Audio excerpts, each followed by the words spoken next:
After hours of contentious debate today, Georgia's state election board voted to require counties there to hand count all ballots in November. The changes are part of nearly a dozen new rules backed by the majority Republican board. Those changes are largely opposed by election workers in Georgia who say it all comes too close to the election. Georgia's Republican Secretary of State, Brad Raffensperger, called the board's actions 11th hour chaos. That's a quote. NBC News correspondent Priya Sridhar joins me now from Georgia's state capitol. So, Priya, I know the board's meeting is still ongoing as we speak, but what can you tell us about these changes that they're talking about? What could it mean for all of us on election night? Yeah, absolutely, Kate. Well, dozens of people came out. The meeting was actually at capacity. They had to create 2 overflow rooms.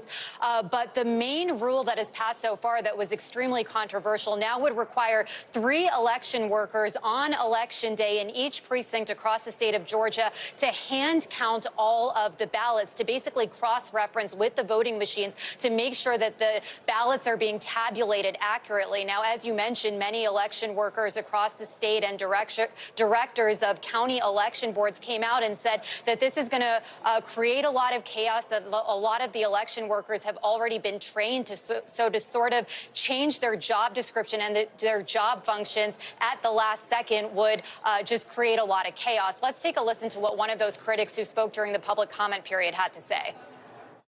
If I were to hand this stack of paper to 3 random people in this room, especially at the end of a long voting day, and ask them to arrive at the same total number, do we think that's feasible? Because I personally don't think that's very feasible. Asking our election workers to do this on every voting day is asking for errors.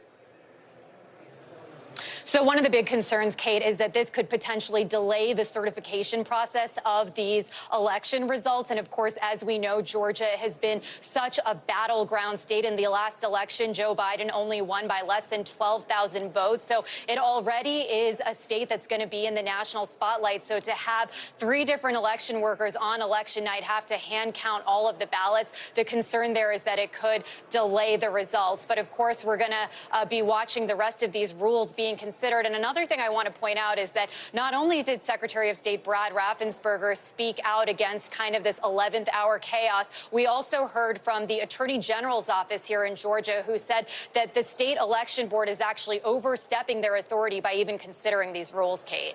All right, Priya Sridhar, it's been a day down there. Thank you. Thanks for watching. Stay updated about breaking news and top stories on the NBC News app or follow us on social media.